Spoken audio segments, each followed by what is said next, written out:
I mean, Climategate showed how the sausage is made, but Climategate is antiquated now because now they don't even care anymore. I mean, we're having a daily, you can read this stuff, Climategate stuff is mostly out in the open now.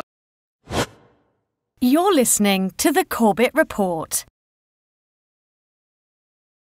Welcome, friends. James Corbett here, CorbettReport.com, in a conversation that is being recorded in December of 2019. And December of 2019, that can only mean one thing. We've just passed over the 1-decade anniversary of Climategate. Yes, Climategate. Do you remember? I bet you some of the newer viewers of the Corbett Report probably don't remember Climategate, but it is something that I covered heavily at the time and for years afterwards, because it was a very important story that really exposed how the sausage is made in the climate science factory, and taught us a lot of things about what I think a lot of people suspected about what was really happening under the hood in climate science world. And it is a pleasure and an honor to have our guest on today to talk about this, because he's obviously someone who's been covering this extensively over the course of the past decade, and he has also written the Politically Incorrect Guide to Climate Change, from which he has excised Chapter 10 specifically about Climategate, and posted that on his website, climatedepot.com, which, if you're not familiar with Climate Depot, is a very valuable compendium of all sorts of information. All the daily news and information you could possibly ask for regarding climate science is up there. So I hope people will check that out. And I will, of course, link up this chapter that we're going to be talking about today with regards to Climategate. Marc Morano, thank you very much for joining us on the program again. Thank you, James. Happy to be here. I'm heading off to Madrid, the UN Climate Summit here in a few days, and that's always going to be fun. 3 years ago, I was actually arrested by the UN climate cops and escorted out of the one in Morocco. So you never know what the United Nations is what strong-arm tactics they're going to employ. You have that ability to really upset people by simply disagreeing with them, which seems a bit strange, especially since we're talking about a scientific subject. Of course, they can just spout scientific facts to you, can't they? Or no, it seems to be a lot of people get extremely angry. Well, actually, oddly, the whole climate debate is garnered around not citing scientific facts. Instead, in fact, most of it is garnered around the 97% consensus. They just want to say that all scientists agree, and unless you're a climate scientist, who are you to dispute this? And that's unless you're a 16-year-old Swedish girl, then it's that's okay. Right. She can talk about it, but if you can't talk about it, all right. Then you're an expert. Yeah. Well, let's get into the meat and potatoes of this, because Climategate is such an important subject, and I really want people to go back in my archives and take a look at some of the things I've written, and to read your chapter here from your book, which is just a great compendium of all the sort of highlights or lowlights, I suppose, in this case. But for people who are completely brand new to this, tell us a little bit in a nutshell, what is Climategate? Well, back in November 2009, we don't know if they were leaked or if they were hacked, but a series of emails from the University of East Anglia, which is, as you would probably call it, a ground zero for the United Nations, the cadre of elitist United Nations scientists, where all communication was basically going in and out of, we think it was could have been released by a whistleblower, or it could have been hacked. But I always felt it was a whistleblower who just had enough. And it was leaked on I guess it was a Russian server at the time. So there was Russia collusion without us even knowing it. And essentially, these emails, and there was a couple different waves of emails, Climategate 1.0, Climategate 2.0, exposed the United Nations top scientists as essentially colluding for a campaign cause on how to present global warming, not just to the public, but to governments, the media, and even the scientific community. You had scientists like Phil Jones and Michael Mann and Kevin Trenbreth and others who literally conspired on how to keep dissenting voices, studies out of peer review, threatening journal editors and the like. And it was essentially amounted to what I call a lobbying or campaign cause, where anything off narrative was attacked and blackballed and blacklisted. And so they had to keep this narrative, keep the campaign of CO2 is the driver of climate, is the control knob of climate, and therefore we need, United Nations solutions. They were very obedient scientists, And this really exposed them. One scientist, Robert Austin from Princeton, said he sees Climategate as fraud, pure and simple, with all the details that it exposed. Well, actually, that leads to one of the most interesting things about Climategate that I never see anyone talking about, which is that the Information Commissioner in the UK actually did find that the researchers in question at the University of East Anglia actually did. They breached the Freedom of Information Act by refusing to comply with requests for the data. They were in breach of the law, but they couldn't be prosecuted for that because the offense had taken place more than 6 months ago, because the emails, of course, were related to things that had happened years in the past. So they couldn't be prosecuted for it. But the Information Commissioner found they did break the law, which is, I mean, pretty black and white when you think about it. And yet, we are constant. If we are told anything at all about Climategate, we are told in a few words, it's been debunked. I mean, that's essentially the extent of the response to this. Talk about the way that get Climategate to that in a minute. I'll get to that in a minute and how it was debunked.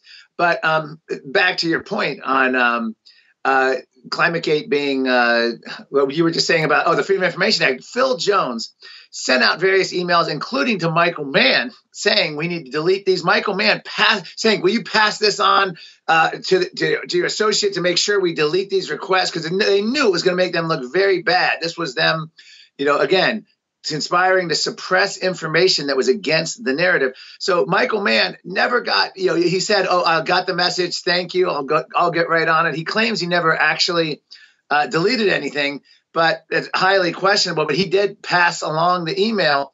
And so they were frantically spreading emails when they realized these Freedom of Information Act to delete all the material that was being requested. So clearly, even if they didn't find them legal, these emails clearly exposed them to be breaking the law and illegal. Now, and that was just a minor point, though, because the larger picture was just of this campaign cause. I don't know of a better word to describe it than that. It's not science, because science isn't about lobbying. Judith Curry this week in the run up to the UN Climate Summit in Madrid actually had a great line. The climatologist from Georgia Tech, she actually said that the cart went before the horsehair, and that the scientists were actually doing the bidding for the UN political policy making. So that's essentially really what Climategate exposed, that these scientists weren't actually just looking at the science, trying to figure out what was going on.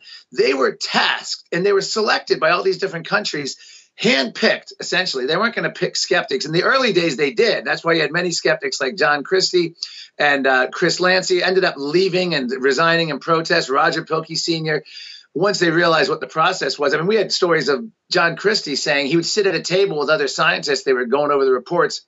And the other scientists will say, we have to make the report so alarming, the world will have to act. I mean, these were lobbyists, not scientists. So that's what was so shocking. But so this was done. And the Climategate scandal showed these scientists basically saying what can we highlight to make the Kyoto Protocol, the Copenhagen Agreement, what can we do to make this happen? We have to convince people. They were on a mission, which is really just antithetical to the scientific process. Absolutely right. And speaking of how climate science tends to avoid actual facts and data, let's throw out a bit of actual fact and data in this conversation. Let's talk about, do you have any particular emails that jump out at you from that batch that you thought were particularly egregious? Some of the ones I previously mentioned with Michael Mann saying that he was going to delete the email. Some of the most amazing involved Michael Mann because they were his colleagues, people like Keith Briffa and others who publicly were silent on his. Remember this whole hockey stick chart that Michael Mann became iconic, and he still goes around and he calls it the iconic chart, and he still goes around claiming to be a Nobel Prize winner. This is the Penn State professor. They actually, behind the scenes, ridiculed, laughed at, and just said they didn't believe that the hockey stick was accurate, valid. There were so many problems with it.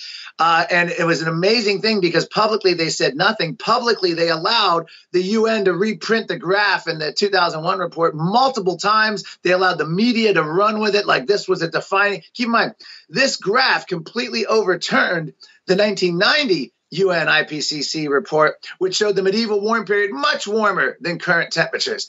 So I think the emails on that were just so shocking of what they were willing to do, because even though his colleagues harshly criticized the methodology, the results, and the statistics behind the hockey stick, they remained silent, and they allowed all of this nonsense to go out in the public, and they allowed Michael Mann to become iconic, in his words. Right. Talk about the one and only email that I think was ever addressed, even tangentially, really, in the media coverage of this, which was hide the decline. Hide the decline is a fascinating thing. Now, I will give the climate there's some credit. Most people on the discussions, not most, but a lot of skeptics, including some of the media, misinterpreted that to think that there was a general global cooling trend, and that that they were hiding that. Actually, it had to do with the temperature trend beginning in the 1960s. I guess they ran out of the proxy data, and they switched to a different. So one scientist likened it to comparing apples and oranges. But when they did that, it showed the declining temperatures, I guess, to present day. So in order to fix that, because they couldn't release a temperature graph like that, they went back and they essentially found that, basically tortured the data, found a different temperature set so they could show a warming since that time. But they were still manipulating and trying to do the campaign cause, if you will, to keep everything on narrative. But it did not mean there was a general cooling trend and then they hid that decline. It meant that they switched temperature data sets comparing apples to oranges in order to fit their narrative. Does that explain it without getting into Actually, it's even a step further than that, because they were using trees as thermometers, which we are told worked perfectly well for thousands of years. But then somehow in the 1960s, they diverged from temperatures. And, oh, well, we'll just have to hide that fact that it was declining in the tree data set. And that was an underlying thing, is if certain things they know to be so or must be so, they would reject that data and fix it. Another example of that, just in modern times, is the sea level rise. The tide gauges show no acceleration in sea level rise. So they started using satellite sea level rise in 1993, and it shows a big jump. Again, apples to oranges, two different methodologies. And now the global warming alarms will only use the satellite. In fact, they'll say we had a huge jump in the 90s. Well, no, we didn't, because tide gauges haven't shown anything significant. But because you switched methodology, yes, it does show a jump. That's the kind of thing that hide the decline represented. But again, it's whatever sticks to the wall, whatever they can do. That's what the climate. One of my favorite analysis was, I believe it was Rex Murphy from the Canadian broadcast. He said that climate advocacy and scientists went to bed and both had a very good time, because that's essentially what happened. The scientists became advocates, and they essentially weren't interested in anything that put them off the narrative. And that essentially, in a nutshell, is what hide the decline was about. Trees are fine when they suit your purpose, but when they don't suit your purpose, hey, we got to find a different data set. And who cares? We'll just splice them together, even if we wouldn't do that normally. This is what we need to do, because that's the message we have to get out. Yeah. And speaking of treemometers, I will dig up and find a great article that Steve McIntyre had at Climate Audit several years ago about the most important tree in the world. And when you read that story and find out the kinds of things they're doing with this proxy data, it's just nonsense. I think my favorite... my favorite... McIntyre and Ross McKittrick are two of the biggest heroes in this whole thing. I mean, they went after Michael Mann relentlessly for a decade or more, and they were a big part. If you read the Climategate emails, they were the biggest thorn in the side of the top UN scientists, and just thank your lucky stars that we had those two. Absolutely. And yeah, that's what a lot of some of the emails swirl around, is discussion of McIntyre and McKittrick. Yeah. I think my favorites are people saying things like, well, we can't release the data because all you want to do is find a problem with it. We've had many, and Pat Michaels and others have gotten emails like that. I would release the data to you, but all you want to do is find a problem with it. Again, against the narrative. They're not interested in you finding it. They're interested in this fits the narrative. Another example of that is the NOAA paper, the Pause Buster, when President Obama was heading off to Paris Climate Agreement in 2015. NOAA released this paper saying that the pause never exists. How do you deal with the pause? They had 60 excuses for why this global warming pause existed. The hell with the 60 excuses. Let's just do a new paper revising the data and saying it never existed. That paper was rushed to peer review within weeks. And no other paper could have gotten that kind of, expediency, but it was politically necessary for Obama to be able to say, the great global warming pause is no more. It never existed, even after we had 60 excuses. Again, that's a kind of example of what Climategate was, it exposed behind the scenes. Yeah.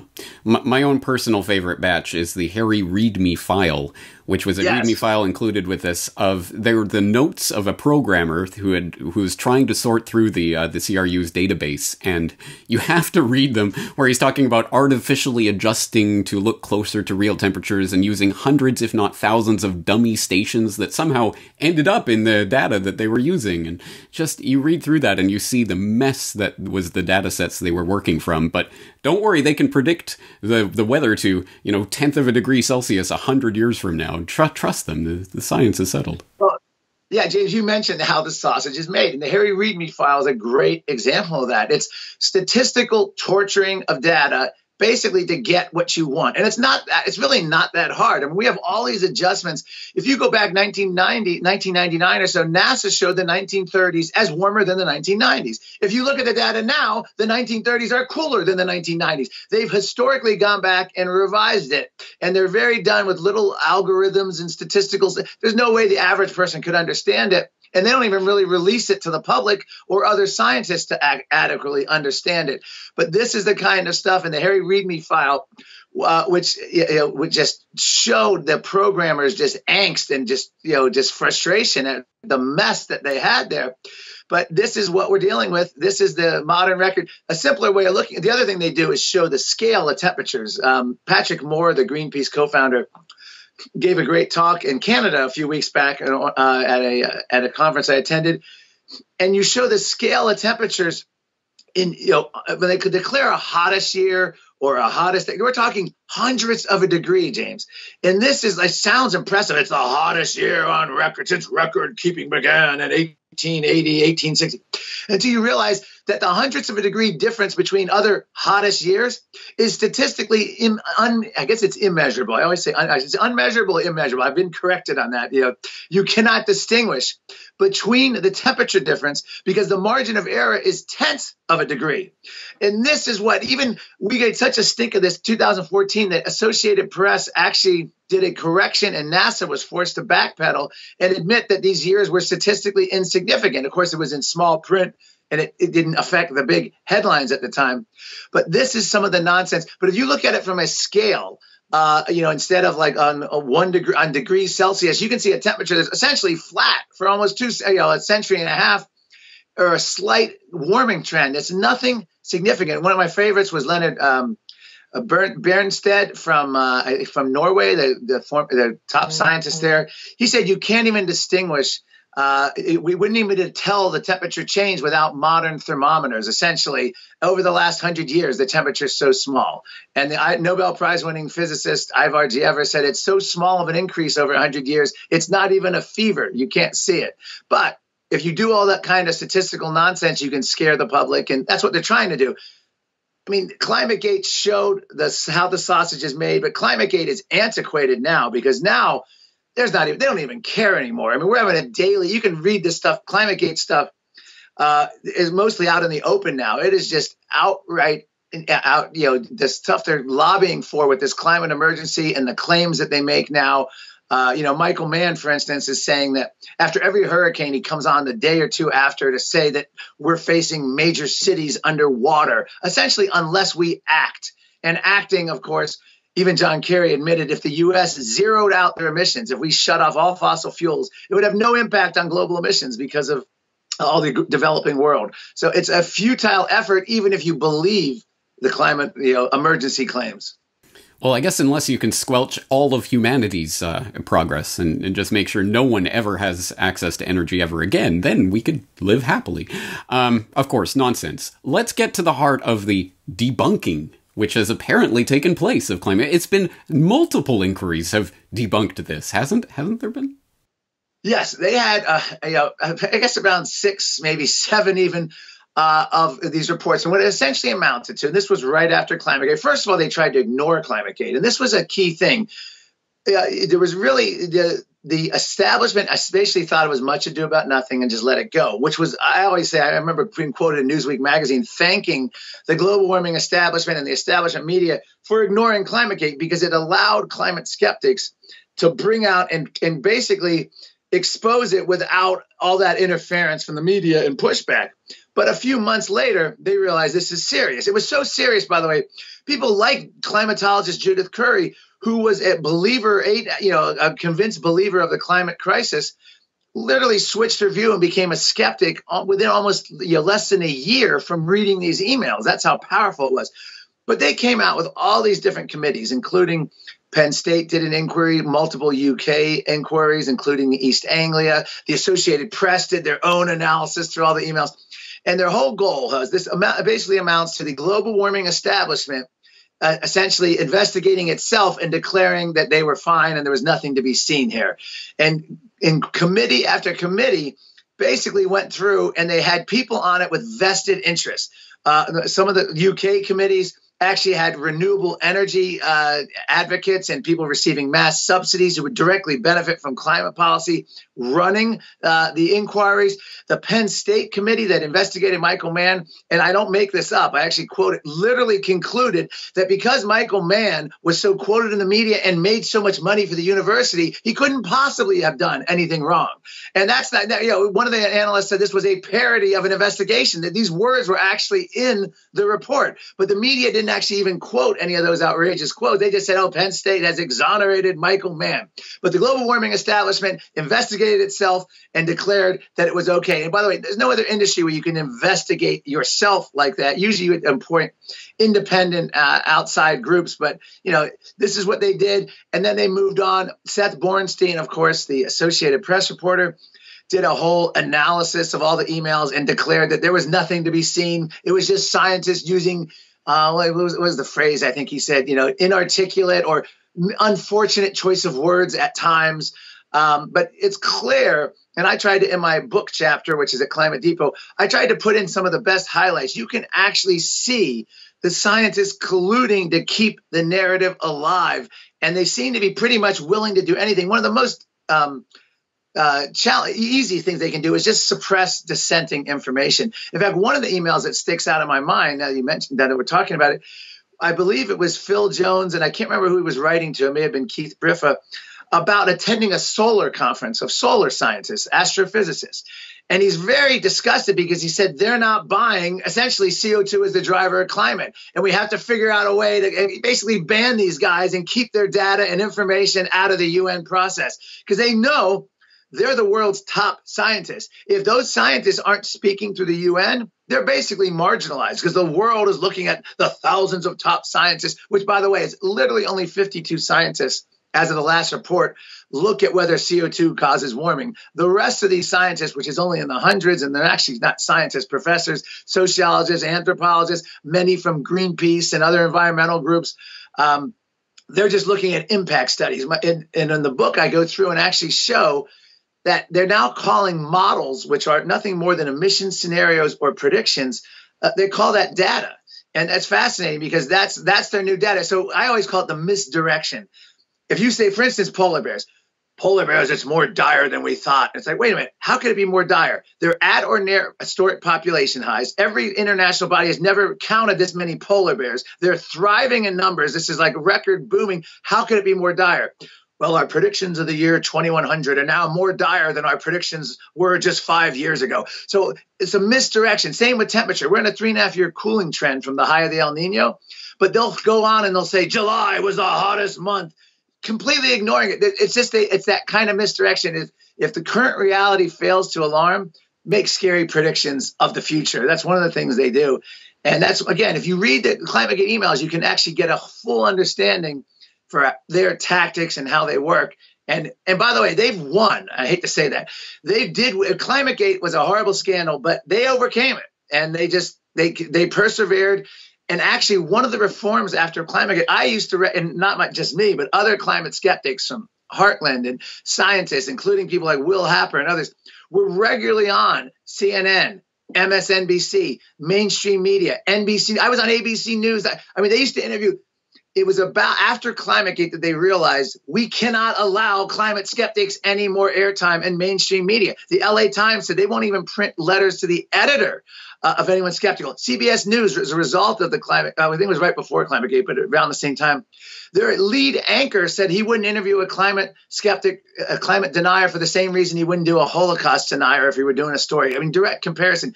So what that's done is it shut out all the skeptics from mainstream media. And that's where we are now, where if you even look at public polling, the belief is going back up because people aren't hearing that dissent anymore. So one of the impacts of Climategate was the media basically banned all dissenting voices to help out the UN process, and it worked. Yeah, and actually, now that I think about it, that's something I even noticed in preparation for our conversation. I was going through some of your interviews on ABC and Fox and BBC in the past that you did on Climategate and debating Bill Nye and things and just running circles around him, which is always fun to watch. But I don't get to watch that anymore because they won't have you on. Well, Fox will still have you on and all the alternative media, but none of the networks, not CNN, I used to be on MSNBC in debates. ABC News regularly debated this. I mean, I'm talking right after Climategate and around that time. Now it's not even on the table. NBC News announces, Chuck Todd on Meet the Press, we are not going to debate the science of global warming. I mean, they just declared it over. And it's amazing.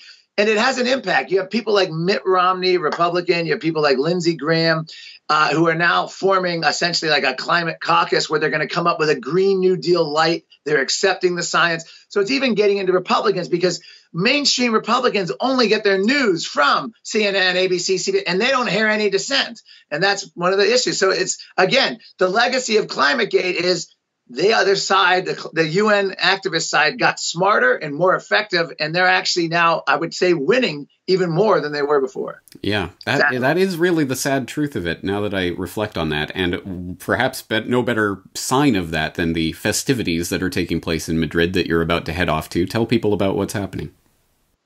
Well, every year, and I've been going to these since 2002, the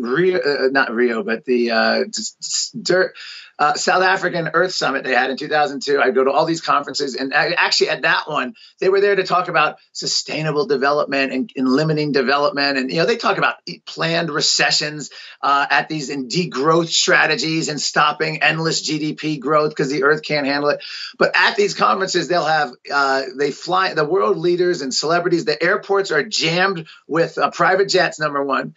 They have chefs being flown in to do special, lobster and pate and all kinds of specialty devices. They'll actually allow the chefs will be interviewed in articles talking about, well, these world leaders feast on champagne and caviar and talk about world poverty and development. This is what these conferences are about.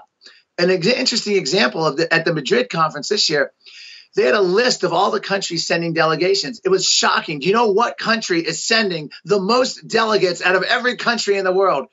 Democratic Republic of Congo. Why would the Democratic Republic of Congo send that many people?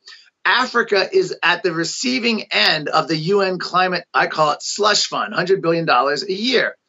Africa is going to get all that redistribution of wealth, or so you would think. But it ends up, and I interviewed a South African development activist about this, it goes to the governments best able to keep their people locked in poverty. And it goes to those leaders of those governments to build monuments to themselves, ensure their reelection, give out contracts to their friends, have all this money. And at the same time, they're lauded as eco-friendly because they keep the economic development, and which is immoral because people who don't even have running water, electricity. So interestingly enough, and not just Democratic Republic of Congo, but many of the African countries have the highest attendance rates and sending the most delegates because they're there to lobby for that money. And that's what this is all about. In fact, the whole UN process, Otto Edenhofer, who's a IPCC vice chairman, this is not about climate or energy. It has nothing to do with it. This is about redistribution of wealth. The former climate chief, Cristina Figueres, has said, we seek, and this is an exact quote, a centralized transformation that will make life on planet Earth very different from everyone. Same with the Green New Deal, by the way. The architects of it said this is not a change. This is not a climate thing. This is a change the economy thing. These were the architects who wrote it. Same principle. And in my book, I go back to the 1960s and 70s, same solutions, different environmental scares. So global warming is the latest environmental scare with the exact same solutions of central planning, international sovereignty threatening treaties, and wealth redistribution. That's what Madrid's all about. Yeah, it really is. I mean, the vision of the future, if these people have their way, is essentially a bunch of peasants scrabbling in the soil to try to make ends meet while the lords fly from castle to castle talking about how they're going to save the earth, essentially. Well, here's the other thing. The EU just issued that every single country essentially in the EU is failing all their green targets. I mean, this is just a disaster. But an academic now, I believe it was from Australia, a global climate activist, academic professor, came out and said it's time to start considering the UN being able to use military measures in order to enforce these emission goals. So now we're faced with the prospect of some kind of international, the UN peacekeeping force. Imagine the UN climate saving force. This is, and there's plenty of work for that force to do because all the countries are failing to meet these targets, which they all claimed. And this is where we're headed. It's frightening. And I'll get to the Trump administration in a minute because it's been a key disappointment on that front. But the 2015 Paris Agreement, I did a report recently, James, about maybe a month ago, that said that I went back in 2015. We had Al Gore, John Kerry, President Obama, all saying that future generations will thank us. We've saved the planet. This is a monumental moment in history. What happened? Now, 4 years later, we're told that that wasn't enough, that it's a failure, that it was inadequate, that it never would have worked, that it was woefully inadequate. So no matter how much you appease this, there's never going to be enough. It's not like if we come up with a new treaty this year and sign on that they're going to say, they'll say we saved the planet. But a few years later, it's not going to be enough. They want more and more and more. Yeah, so let's get to that Trump disappointment that you talked about. I guess we're going to talk about Will Happer. Well, yeah, I feel bad for Will Happer. He went to the Trump administration. He was going to give it 1 year, I guess. Maybe he was there 2 years now, but to try to get essentially a presidential commission on climate. Now, keep in mind, the United Nations started this in 1988. The United Nations essentially said, we're going to look at CO2, whether it's a problem or not. They had no incentive to find out it wasn't a problem. So their incentive is to constantly say, not only is it a problem, but it's getting worse and worse and worse, and we must act. So you have a group, the same group is in charge of finding the problem and making the claims about how dire it is. They're also in charge of providing the solutions, and where all the money is going to come through them, and we're just going to empower them, and they'll be able to centrally transform. That'll make life on Earth different for us. That's a clear conflict of interest, number one. So number two, no government, no official study since 1988 has ever countered the United Nations. And I believe I'm right on that. I mean, and there's been a lot of independent studies, scientists. The Trump administration, for the first time since this whole scare started in 1988 with the UN, had a chance to have a federally commissioned climate commission, including people like Richard Lindzen and Will Happer and by Judith Curry and others. And Trump, from everything I've heard and talked to people behind the scenes, actually approved this committee. But what happened? The people around him, including, according to reports, Mick Mulvaney and others, basically said, oh, no, we can't do that right now, and dragged their feet. They had a meeting in April with President Trump, April 2019. And Trump turned to Will Happer and actually said, I thought I approved this commission. What happened? And they said, well, yeah, you did, but, it got delayed because they delayed it. And then they said, we can't do it now because it's too close to the election. So they won. They deferred the whole commission. Will Happer then left the administration. He's kind of frustrated. He's willing to go back in a second term if there's a second term, but he's not even convinced they're going to do it in a second term. Here's the problem. By missing this historic opportunity, we had the chance to have the first government document pushing back. All hell would have broken loose. Now, I understand establishment Republicans. This is like, in their minds, it's like Vietnam. It's a no-win situation. Why would they want to deal with the science? It's going to be catastrophic. They're going to have to go on, face George Stephanopoulos and Chuck Todd on NBC, and they're going to have to answer questions. They don't want to deal with it. But there's the secondary problem here is none of Trump's cabinet, including the man who hired me, EPA chief Andrew Wheeler. I don't want to get in trouble here, but he's been a fantastic EPA chief on the regulatory side, but he will not touch the science. They won't challenge it. Rick Perry, Energy Department, leading skeptic when he ran for president, silent, run scared. Actually says he and Al Gore have the same goals, and he lobbied for Trump to stay in the UN Paris Agreement. The NASA head, Bridenstine, he was a global warming skeptic right before his swearing in as the NASA head. He brought Bill Nye to the State of the Union and then declared he was no longer a skeptic because he didn't want to deal with the hassle. State Department, on the board. No one will discuss climate science. The only person in the Trump administration who would was Scott Pruitt. What happened to Scott Pruitt? He was ridden out of town like a common criminal. Why? Because the EPA bureaucratic staff turned against him. He was the only cabinet head willing to challenge the UN, the science claims, go on mainstream media. They had to go after him. His wife wanted help with a Chick-fil-A. He got below average rates on an Airbnb rental. Nonsense stuff that no other cabinet member in the history of presidents would be held to. He was run out of office on. And the lesson was clear. No other administration official will now take that on because they saw what happened to Scott Pruitt. They're not going to touch it.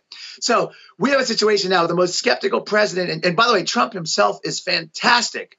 When he gets a chance, even walk into a helicopter, 60 Minutes, he says everything. I've done reports where I sort of translate what Trump, he says it in Trumpian language, but his points are all valid. He is a pure skeptic, and he's actually very articulate. It's just that he only brings it up when asked, and it's, maybe once or twice a year, but no one in his administration backs him up. So we missed a historic opportunity. Now we have going forward, you have Republicans fracturing on this. You have Trump, who's probably going to stay silent on the science. Again, doing fantastic on policy. I'm not criticizing that.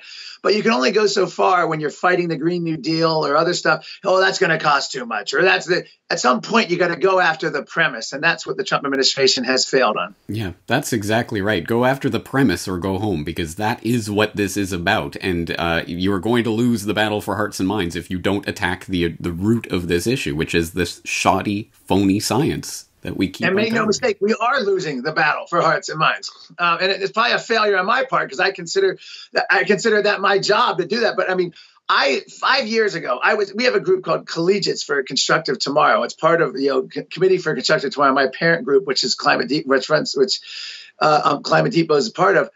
And 8 years ago, I would speak to libertarian, conservative college kids. They were with me. The last 2 years, I've been in shock. These kids have never even heard there's another side to global warming. So that indoctrination from kindergarten through college is working. We're seeing even conservative kids today not even aware that there's a debate on climate. And what do you want to bet YouTube will helpfully produce a little link to Wikipedia underneath this very video if you go to YouTube to watch it, which you shouldn't. But if you do, there it is. They'll not only do that, but it'll be harder to find. We're finding, even my name, the search algorithms, whether it's Google or specifically YouTube, they're not showing up, or it'll give you 10 returns and only one. Even though you put in all the right keywords, it'll be the 10th one down at the bottom. Yeah, try typing Climategate into the YouTube search engine, see what you find, and see what you don't find. Well, yeah. I did a video with Heritage Foundation, a Facebook video, which was only like 2 minutes on the 97% consensus. It got over 10 million views. The climate activists were so outraged. They used that as an example to lobby Zuckerberg, Facebook, to ban climate deniers and skeptics. And since that time, Facebook has really, I don't know if that was responsible, but that was one of the things they used. No one in the skeptic world has come close to any number like that because it's all suppressed. And it's powerful stuff, especially for young people, because that's where they get their world. Their world is social media. And we climate skeptics have been we're just been shut out. I know I sound like a pity party here. Help me. Say something positive. Oh, I was so going to ask you the same thing. Well, here is one positive thing that we can bring this back around to. People might remember that Climategate took place in the lead up to the annual conference of the parties that was happening in Copenhagen in 2009, which looked like it was going to be a particularly pivotal one where they were going to come out with some text that was going to be very game-changing, which fell apart, you might remember, not only because of Climategate, but also because of the leaked Danish text, which the developing world looked at this and thought, hey, I thought this was a gravy train. I thought we were going to get all sort of money out of this. Oh, wait, it seems like we're not. This isn't about us. I don't know what's going on. And negotiations fell apart, and they didn't emerge with very much from Copenhagen that year. And if anything, perhaps that will be the sort of the curse of this climate conference that they can continue the festivities they continue to hold at the UN, is that, eventually people are going to realize, oh, this isn't going to benefit us, it is to impoverish us. That is the end goal of this. And I don't think that's something you can sell the public on very easily. Well, you can't. Here's where the UN is genius, using the big statist powers that they have. the countries that would be most affected would be Africa, South America, parts of Asia. 1 billion people don't have running water and electricity. How do you get these people to sign on? Like one time, the Indian environmental minister said it best: I will not sign on to a UN emission limiting treaty that would affect fossil fuels because nearly 40% of our people don't have running water and electricity. The problem with that is they got around it by doing this. We will give your governments huge amounts of money. You'll get, in cases, billions of dollars a year in order to mollify you. It'd be wealth redistribution. It'll keep you happy. And that particularly works well in Africa, where you have a lot of dictatorships, not enough democracy, where the leaders are just like, absolutely, we'll sign on. Why do you think they're sending the most delegates to these conferences? So that's the way they get around that. Even though it's not in the self-interest of the African people, the leaders are willing to sell out because this is money on demand. And even if the leaders mean well, it's still going to be a redistribution through government, through agencies. It's going to trickle down very little to the actual people. And it's going to be more in the form of subsidizing them at a lower level, at a higher level of poverty. It's not going to be about whole scale development. We know Obama administration itself, through the World Bank, wouldn't allow vetoed coal plants and other fossil fuel energy projects in Africa due to climate concerns. I mean, this is the kind of thing that we're facing here. Well, Moore is strong, may be dead, but his spirit lives on in the crooks and swindlers who are still overseeing this process. So that was my attempt to try to wrap up on something hopeful, but you've just destroyed it. So. All right, well, let me try this. I was asked by, I think it was Swedish TV about a month ago, why is it the Europeans are less skeptical, accept the climate, and Americans don't? And I said, well, here's a simple reason. Because in Europe, when you propose wealth redistribution, central planning, Europeans are just beaten down. They're way, in terms of the statist governments there, they don't challenge the premise. They accept the solutions. And I always say that about Pope Francis. The reason he accepted the global warming wasn't because he was any great scientist who looked at the issue and concluded that UN claims were right. Like Jerry Maguire with Tom Cruise, you had me at hello. Well, they had him at the solutions. And the solutions are central planning, wealth redistribution. So I think that is ultimately why Europeans accept the science and Americans don't. Because Americans say, well, wait a minute, why would we need these kind of solutions? They start looking at the science much more because they're rejecting the solutions. That's why we've always been inherently skeptical, because we sense something's up with the solutions. And I would leave you on this. Here's my positive note. If we actually faced a climate emergency, like they're saying, the last thing we'd want to do is a Green New Deal that would centrally plan, bring in massive new government regulations that would pick winners and losers, that would just be more subsidies to failing industries. What you would want to do is bank on what Al Gore has long argued, that there's a lot of money to be made for these entrepreneurs out there who can come up with emission-free technology. The day we can go to Walmart, put a solar panel on our house, and get off the grid is the day this whole policy argument ends. So what we would want is massive free markets, technological breakthrough, and encouragement. And that's all you would ever need. In other words, we're already doing what you would need to do if we faced a climate emergency. You want to keep people resilient. And the way to do that is economic growth, development. I mean, the extreme weather deaths are down dramatically over the last 100 years, like 90-some%. We just keep doing what we're doing. And I don't want to be against solar and wind, because I don't know what kind of, especially solar, any kind of technological breakthrough. I always tell people I'm not against it. But why mandate energy that's not ready for prime time, solar and wind, and then ban energy that's proven itself worked?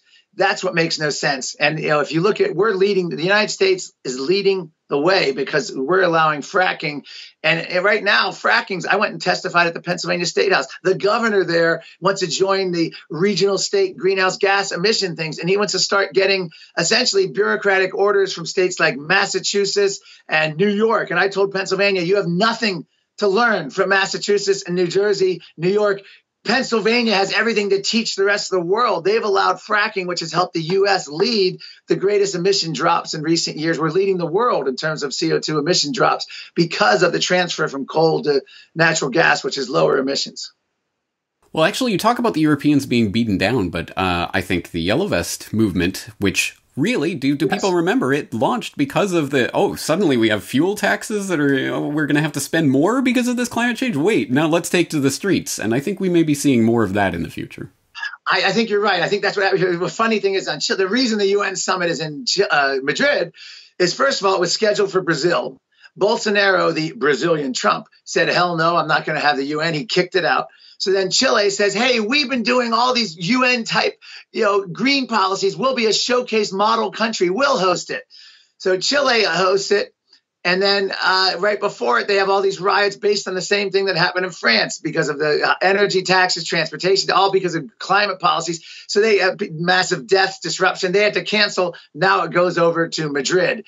And so this is the problem, though, is what I'm hearing about, like in France, is they've somehow been able to get the French protesters to now blame energy companies. I mean, there's so many tools that government and media have that it's not as focused as it should be. And I don't know that ultimately the yellow vest, what's the result going to be? Macron's still in power. They did pull back a little bit on some of the carbon taxes and stuff, but those are all temporary, because this agenda is not going anywhere. This is the modern progressive left.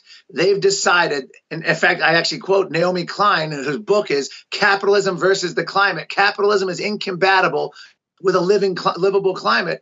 This is their goal. They're using the climate scare to achieve ends they otherwise couldn't convince people of. That's what they're trying to do. Certainly working with young people, and it's working with even some Republicans, like you would expect, people like Mitt Romney, who's going to be the biggest disaster for the Republicans. I mean, he's positioning himself as, I think, John McCain and beyond. I mean, he wants to be much more media friendly than John McCain. I mean, Romney is he's now taken up the climate mantle for Republicans. All right. Well, I could talk with you about this for hours, but yes. I think we've already well overstayed your time. So let's just direct people to your website and to the book. Of course, you're going to be doing your coverage of Madrid, so I'm looking forward to that. But tell us about what people can find at Climate Depot. Okay, climatedepot.com is daily updated. I'll be off to Madrid, and I'll be having probably doing some videos and daily reports from the UN Climate Summit. Also, my book is The Politically Incorrect Guide to Climate Change. 2018, it came out. It was just updated about 5 months ago with a bonus chapter on the Green New Deal. So if you order it now, you get the bonus chapter, and it's adapted from my testimony before the Congress on the Green New Deal. But the final thought here is they're going after every aspect of our lives, from our diets to meat eating. The former UN chief said we need to banish meat eating the same way smokers have been banished in restaurants. They're going after all of our transportation. They're proposing carbon ration cards that monitor your energy use. They're going after the species extinction movement, which the UN has now elevated, is another tool to affect all sorts of development, transportation. There is no end. I think the message of hope here is the U.S. is the last bastion of resistance, and it's led by Donald Trump. And I think, I was talking to someone who's actually in my sequel, which is coming out in the April, to my film, Climate Hustle 2. They said if the United States fails, then there's no resistance left. We're the last great hope. We can't give up our hope, our hope to fight this. We have to keep fighting. And our biggest prayer is we need to push back hard on the science and change the narrative. We're in a position to do that with President Trump. Well, we'll see if it ever happens. But that's my best hope. Yeah, I'm not holding my breath for any political process here, but I have to speak the truth, and it's however unpopular it becomes. So I'm holding my little patch of Japan, and I'll wait for the rest of the world to join me. All right, we're going to leave things there. Marc Morano, thank you so much for joining us. ClimateDepot.com. All the links will be in the show notes. Thanks again for your time. Thank you, James. Appreciate it.